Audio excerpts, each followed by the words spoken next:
Hello and welcome to the 6th episode in the brand new season of House, the Shared Living podcast. And this is actually the 50th episode since we began recording, which is a massive milestone. So a big happy birthday to us and a big happy Valentine's Day to all of you, because I think it's Valentine's Day when you all go out. But yeah, we've reached 50, guys. How are we feeling about that? I'm quite shocked, really.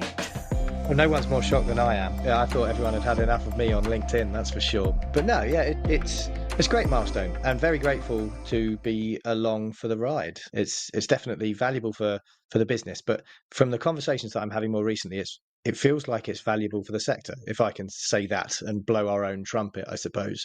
There aren't that many places where there's quite such transparency about what's actually going on in the market. I mean, we don't get everything right, but I think that thought leadership really, really counts for something. So yeah, pat on the back to us, I suppose. Well, I mean, the fact that we're still going and people seem to want to still be listening, the numbers go up all the time and people are talking about it. So we're hugely grateful to everybody that tunes in, that downloads, that follows the episodes and subscribes and tells people about it. It's really, it's amazing, and it just shows that there is an appetite for those conversations. Like you said, Dan, we're kind of impartial, really. We just chat about what we think is important, and if we think it's important, then probably other people in the sector thinks it's important. So I was going to say happy anniversary, happy birthday. I don't know what a 50th podcast warrants, really. I'll take cake. Winging its way to you, Sarah. Thanks. But no, when you think back to that first episode and we just thought, let's give it a go and see what happens, I think that's the lesson, really. Sometimes you just got to give it a go and see what happens. And here we are 50 episodes later and still chatting about the sector and being transparent, which I think is the important thing. Anyway, we weren't being very professional because I forgot to introduce us all. So I'm Deenie Lee from the Property Marketing Strategists. I'm Dan Smith from Resi Consultancy. And I'm Sarah Canning from the Property Marketing Strategists. And before we get on with this episode, a word from our sponsor. This episode of Housed, the Shared Living podcast, is brought to you by the E-Word, digital experts in driving leads and putting people in your places. We're really delighted to be welcoming the E-Word to Housed. Make sure you drop them a line if you need to put your digital plans in safe hands. And also don't forget to download their latest insight report, because there's lots of great insight in there. We also love having Dan and the team at My Student Halls continue to be involved in Housed. So they are also sponsoring this season, and we'll hear more from them later. So we've got a lot of catching up to do. If you missed it last week, you would have missed a very special episode live from altitude that Dan recorded with the panel from Chamonix. Dan, tell us more about the event. I'm obviously very sore that I haven't been skiing, so I'm still gutted about that. But how was it? Well, to be fair, I've barely been skiing. Like I put on LinkedIn this morning, I got about 7 hours skiing in, but that's not just the purpose of altitude. And this is a reincarnation, should we say, of skedaddle. So the event started off, it was the brainchild of John Thornhill and Jess Glover from Ask4. They wanted to effectively get everybody together within the sector who potentially like skiing, just to have a bit of a conversation, really, a forum to discuss the key issues in the market. This isn't just them flogging broadband. There's none of that. And I think that's because the way that Ask4 typically sell is very relationship based. And, I have worked with them for a number of years, and Nido was all with Ask4. All of our broadband was with Ask4. There are obviously other providers out there, but the way that Ask4 do set this event up is effectively as a forum for thought leadership for PBSA and BTR on a global level. So from skedaddle last year to altitude this year, it's just made it much more accessible, and they've opened it up to non-skiers, anybody who feels a little bit intimidated by the fact that this would traditionally have been a group of really keen skiers heading off to the mountains and a little bit of chat about PBSA. It's now much more of an itinerary, many more sessions, which do get in the way of the skiing time, but that's okay. And yeah, it definitely opened it up to more people. A third of the people there didn't ski, and there were 60 odd people. So it was a really well run and well thought out event with some really good panel sessions. And obviously we recorded the podcast with Scott from Homes of Students, Soraya from Nido, Paul from Now Student Living, and Anouk from Scape Australia. And Anouk had travelled all the way from Australia just specifically to come to this event. And we had people from the US as well. And it was a really good group of people. Now, yes, I'm conscious that last year it was flagged very, very early on, and certainly noticed by you two, that there weren't that many women there.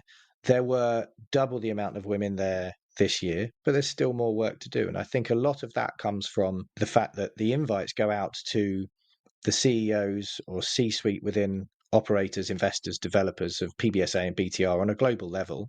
They then decide who actually they give the invite to, because a lot of the time, or at least some of the time, some of those C-suite team members can't make it. So I think there needs to be probably a bit more work done within the sector to say, look, give this opportunity to one of your female members of staff. So that's the takeaway that I've got from this year. But I think in terms of the itinerary, they did as much as they could to really open it up and make it more accessible. And I learned a hell of a lot.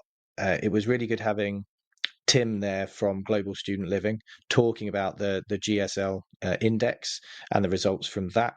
That was interesting. Your research and the Youth Forum project was mentioned on several occasions, and a lot of the right people in the room in terms of developers, investors, operators, and from across the world as well. So really good event, well worth looking into, and certainly let's try and make sure that it's more of a diverse and equal balance, particularly with regards to gender next year. So yeah, well done to Jess and JT and the team, and of course Susie, who manages the event as well. So yeah, really good fun. And hopefully let's get you guys there next year, or at least you, Deenie. I know you're desperate to ski. I love being in the mountains, and I always love to ski. So yes, if I get the chance to ski, I'm there. Sarah, I don't know whether she'll come and ski, but I think maybe I think you'd love the mountains anyway. I can see you yomping in the mountains, Sarah, for sure. I would like sort of ground level hiking. I do not want to go in a ski lift. I don't want to go anywhere high, but I do love the outdoors, and I do like the idea of the event. I obviously get FOMO when we're not invited to things. So yeah, we'll see what happens next year. Awesome. How have you guys been? We've been good. I think we've been out and about while you've been off in Chamonix. We have been out and about in the UK. So we were at University of Southampton last week for the CUBO Southeast Regional Managers Conference, where we were able to show some of our research to CUBO members there. And it was a really good session. Really great to get. We got to do a tour of the University of Southampton, and they've done a lot of work on their sports facilities, which was fascinating to see, and a lot's gone in there. And I think, the value from the university is great in terms of that investment that they've made, and actually what their returns and the engagement from both the local community and students is brilliant. But that was a really, really good session. Who were you dealing with there? Was it Laura and Trudy at the University of Southampton? Yeah, it was. And Sarah Clayton from CUBO obviously organises all of these events. They're all over the country. She was talking about how they're expanding to different regions as well. They've really got kind of leaders that have stepped up that want these kind of regional sort of learning sessions to come to their regions as well. So yeah, the audience, was we were sharing insight about what we've discovered from thousands of students across the country regarding sport, catering, events, accommodation, marketing. So it was a real whistle-stop tour from us on kind of everything that we found out that we thought would be useful for the university. And we then did a workshop with them on kind of what they could potentially implement. There were some really great ideas about sports engagement, laundry, and particularly which Southampton have really led the way, including laundry. And inspired by them, we've actually, one of our university clients include that as part of their rent proposition for this year as well. It's a big part of the affordability conundrum for students. So we really enjoyed kind of hearing firsthand from them kind of what they've done with that as well. When I went to meet Laura and Trudy at the University of Southampton, I was incredibly impressed. Firstly, by the transparency that they brought to the table. Quite often when I have conversations when I'm doing market reports for cities, it can feel a little guarded. And what I felt going to speaking to the University of Southampton was that they were very open. They obviously want to see cheaper rents for the students, and so they're really proactive in terms of the plan, and they've involved the planning department at the local council. But it was very open and honest discussion that I was able to have with both of them. So really appreciated, and I know that session will have been very well received. Just quickly, I know that we're not supposed to talk about this right now, but laundry was a massive topic in Chamonix. Like, it was. I think there's a real lack of understanding of quite how expensive those costs can be, and without jeopardising future sponsorship from any potential laundry partners, it is a real bone of contention. It is not remotely popular with students, the fact that they are having to pay quite so much. And are they really getting the service from the laundry providers at the moment? The questions are very much being asked, because what came out of the GSL index was that students are really pissed off about laundry. So I think we've got a lot of work to do within the sector. I know that Grayson's, an old client of mine, give free laundry. Like, they have an allowance, they give them a card, and they have free laundry. That is a real USP. I also know that they're in Leeds in particular. That was quite a big issue for Chinese students in particular, who ultimately they want their own washing machine either in their studio flat, or they want it on the same floor. They don't want to be do it on a communal level. So it's things that are as simple as that, but it really was harnessed in Chamonix. And I think there are a lot of investors and developers now who are thinking, actually, should we just fold this cost in? So I would expect that model to be changing fairly drastically very soon. I think the operators who are going to win out will be able to offer laundry potentially included in some way, shape or form. So yeah, watch this space. Lots to run out there, but really interesting that laundry came out for you in that CUBO talk as well. Well, I think we've been on this for about 2 years, Dan. So it's something that we have been talking about for a while. And what has, the conversations that we've been having is that there's a real issue between what people understand the cost of laundry is for students and what they think. And we've sat around tables where we've discussed it and they've gone, well, that's ridiculous. Why would they worry about the cost of laundry? Because over £5 a week for a wash and a dry becomes a big cost. And when you're selling something that is all inclusive and you're pushing the all inclusive rent, that starts to become a problem, because £5 a week for a wash and £5 for a dry becomes a big cost. And I think that's the issue. So yeah, we've been banging on about this for a while, and it'll be good to see the sector actually start to do a shift, I think. One interesting thing that sort of we've uncovered with some of our research is I don't know what I overstate it, but almost like the laundry poverty. It is a real concern. And you've got students who do sport. You've got nursing students that have to wash. You've got students out on placement, teaching. We're not just talking about, students sitting in their room all day and maybe doing one wash a week, and we haven't even talked about bedding and towels and, everything else as well. So, when we're talking about it, we're not necessarily talking about one wash and dry cycle a week. We're potentially talking about a lot more than that, and we know that in PBSA and universities as well, there is a quota that they need to provide, and everybody does that, which is fantastic, but it's actually still quite minimal what you have to put in per person, and that does cause problems as well, and it means that, there's, breakdowns with the machines, that they take a long time to be maintained sometimes. So yeah, I'm not surprised it was a hot topic, and we would absolutely, welcome anybody deciding to include it in rent. For our university client, it was a big consideration, because for that first year, it looks like the rent increase is a lot because they're adding more into it. It won't be so bad next year because that will kind of have been absorbed, but making that shift from non-inclusive laundry to inclusive is going to be a shift for the first year, but I think it would massively improve the kind of the service provision for the customers. And just goes to show why you have to go and speak to customers and do surveys with them to find out what is occurring, because then you can make changes. On from CUBO and Southampton, we got the train up to London and went to the QX Global event at the Shard, which was obviously always a nice venue to be in. Sarah, do you want to tell us a bit more about the event? Firstly, considering 60 or so people were in Chamonix, I think the attendance at the QX Global event was fantastic. It was shoulder to shoulder, it was standing room only at the back during the panel discussion. It really was very, very well attended. It was a lot of, networking and, food and drink, but they had a really interesting panel discussion as well with Jessica Hardman from Arborea, Fred from Lavanda, Richard Simpson from Olympian, Joe from Unite, and Peter Lynch, who was bringing the kind kind of American perspective as well. There were some really, really interesting things. It was moderated by Philip Hillman. And I think the standouts for me, I don't want to sort of talk through the whole kind of agenda, but things that were really interesting, I thought, was this HMO versus PBSA discussion. And I think it was really, really refreshing. I think it was Joe from Unite, wasn't it, Deenie, that kind of just said, look, we're not competing with them. PBSA is not the same thing as HMOs. And, you know, HMOs offer the independence that PBSA just doesn't. It's a natural place to gravitate. If PBSA want to, then the developers can choose to take lower returns, but they're not.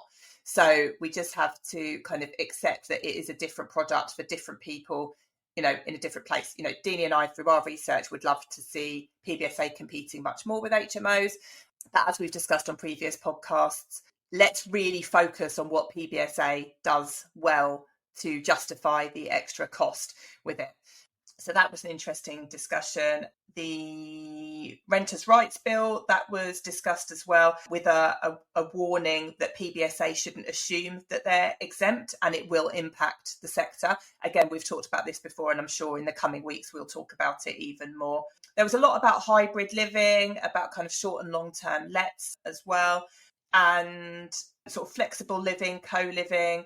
You know, why is it lagging behind in the UK? So yeah, there was so much actually. It was probably an hour's discussion, sort of plenty of time to go into depth in lots of things. And I'd say it probably scratched the surface, because what else could you do with, you know, with a panel in an hour? But I think those conversations happened afterwards during sort of drinks as well. I think the flex living thing was one of the key points for me, is that actually in Europe it is becoming, shared living is becoming flex living, which means that, you know, and we spoke about this with Zaf when we were with Zaf, it's like, actually, when you're just building homes that people can live in, why do we have to find that segmentation? So I think that's interesting that we've got a long way to go in the UK around trying to develop flex living, because partly we don't have the planning system in place to enable that to happen as easily as it should do. But yeah, there was a lot more talk about flex living. That is another new term that we have in the sector.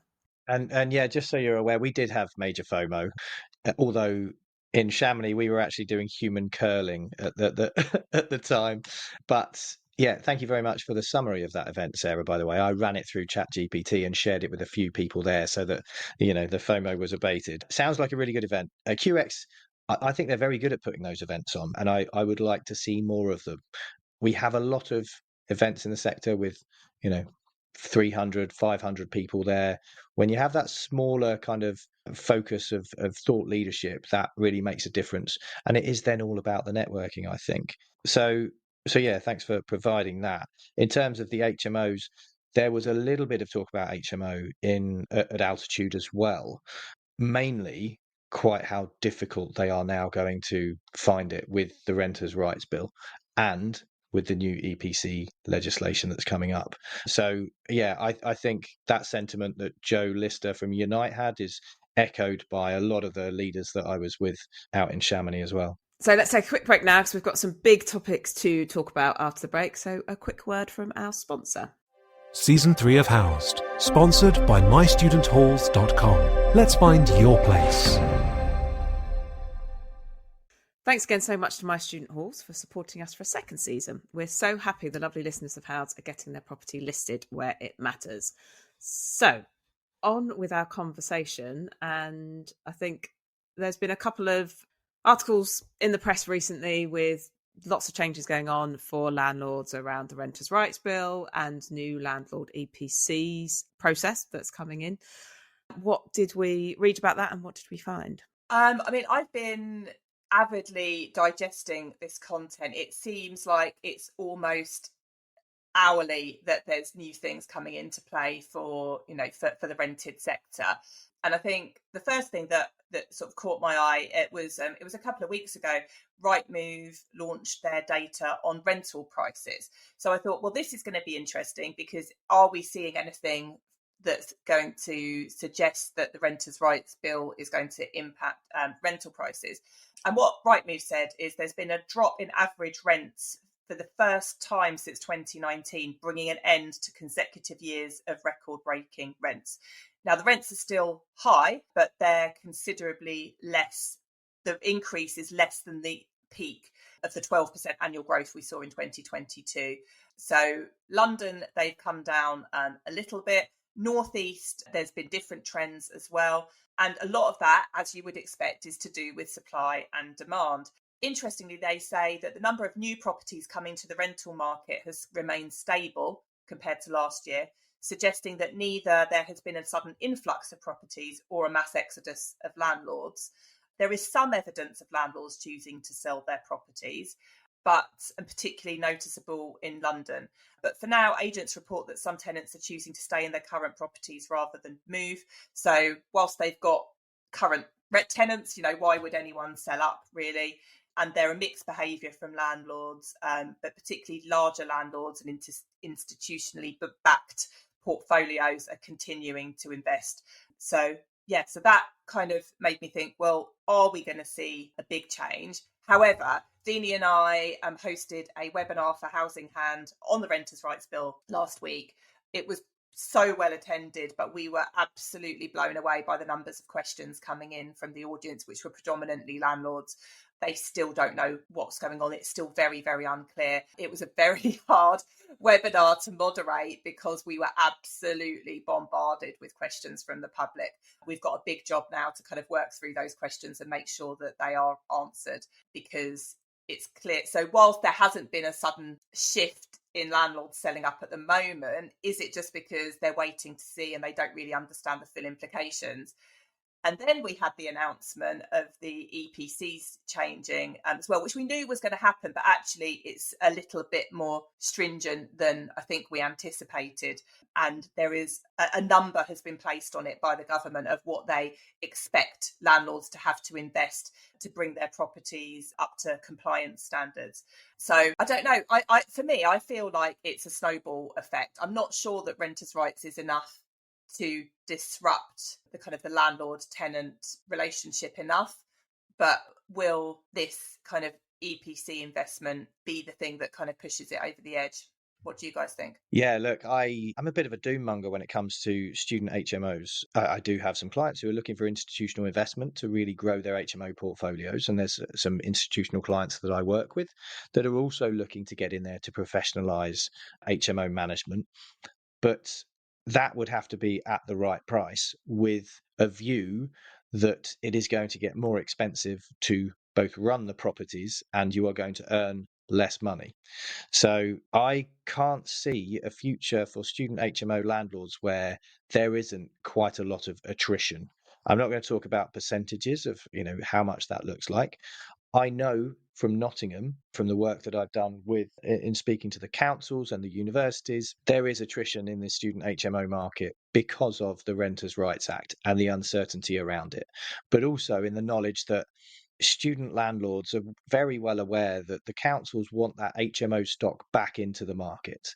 So that is going to be priority number one for most planning departments, to get that student HMO stock back. Now, the EPC legislation is not necessarily the nail in the coffin, but it's just going to mean that the landlords who have been hit with falling revenues because their students can check out and give notice, in May and potentially leave in June, whereby they're then missing 3 months worth of revenue, they will now have to invest a huge amount of money in solar panels, in on-site power generation, in air source heat pumps.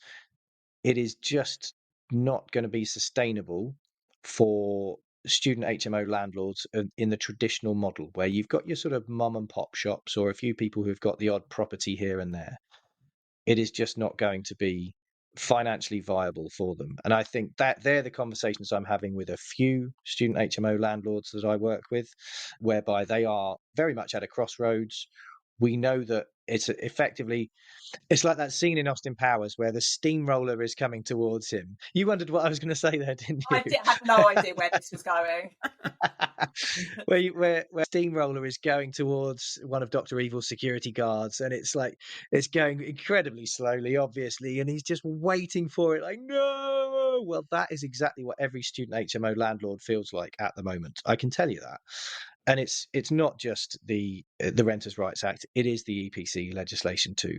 So they're going to have to put their hands in their pockets more than once over the next, year, realistically. And I think that whilst we're not seeing the big attrition at the moment, we're not seeing huge numbers of student HMO landlords flock to sell. We are seeing those signs. We're seeing those in some of those key locations like Nottingham, and they have evidence to showcase this as well. But I think that once the contracts are up for this existing year, you will see a lot more look to sell, and they might want those properties empty because they don't necessarily want to. They want to be able to sell them quickly to other developers. They might not necessarily want another year of student, and I just think that within the next 18 months, we will see some fairly big attrition from the student HMO market.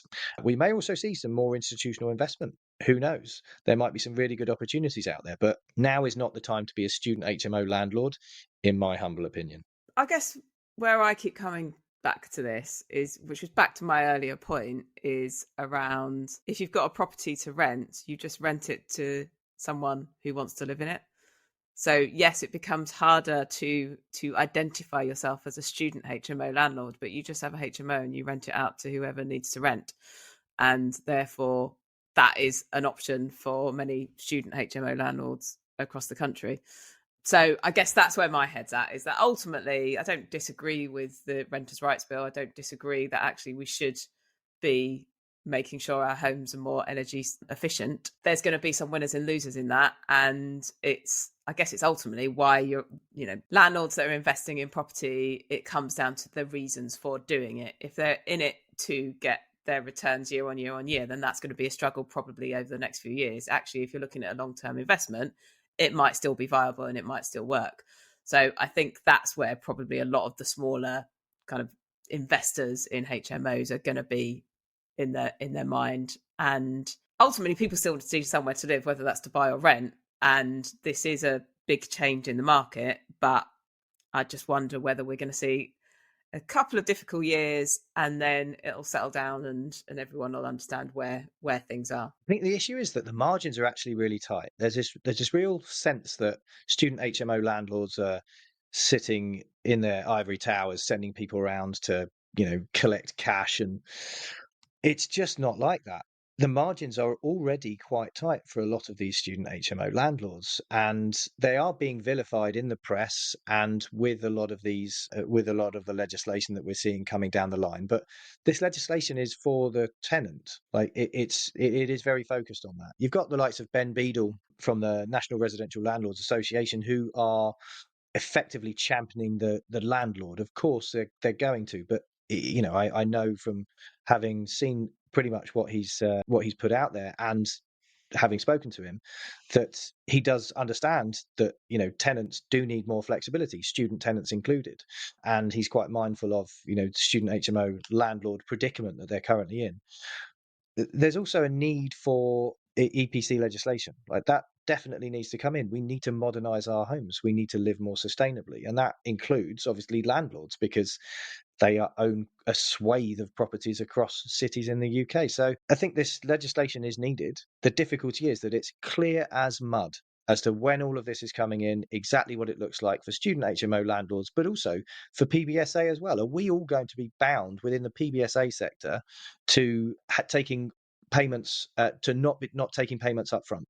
Are we going to have to spread the cost of those properties? If we are, then there's a lot of properties out there that are going to need refinancing in some way, shape, or form because they're expecting X amount of revenue to come up front. So there's a huge implications that I don't think the government have really investigated fully enough or discussed or communicated fully enough. I don't know quite how involved Unipol have been in any of these conversations.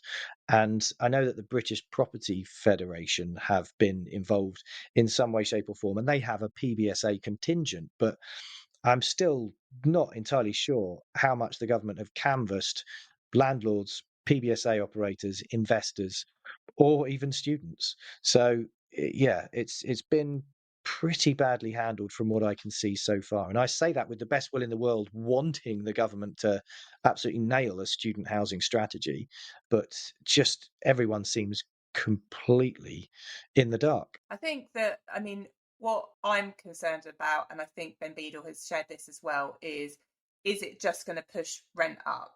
You know, you may have slightly less properties to rent, which we know impacts the rent rises, but actually, particularly for the student cycle, you know, we have had conversations with landlords who said actually they're probably going to just charge the same, you know, a 12 months rent and just condense it into 9 months. You know, that's a possibility. So, you know, overall, it won't be more expensive, but it will certainly appear more expensive. I guess the good news from Scotland is they've now appeared to backtrack on rent controls. So that's very interesting that they tried it. They didn't like it. It massively slowed down investment. So I don't think it feels like England would then move to impose it once it's clearly not worked in you know, one of our regions. And it does feel counterproductive to Labour housing targets, you know, that they want more properties. So I don't, you know, and you know, this is great that like you said, our homes need investment. And there are a lot of terrible quality homes out there. And the Renters' Rights Bill and the EPC legislation will make it much better for renters. So like Deenie said, there will be some years of turbulence, but hopefully, you know, it will be better in the long run. And, you know, if landlords and investors aren't willing to improve their properties, then, you know, maybe they're not in the right business. You know, and that's, you know, that's what it comes down to. I think, you know, the cost is harsh. You know, like I live in a Victorian house and we've replaced all of the windows in our house. The government think that the average upgrade cost per property is about £6,000. That's not going to go very far on some of these improvements at all. You know, if you're in a Victorian terrace, obviously there's not as many windows.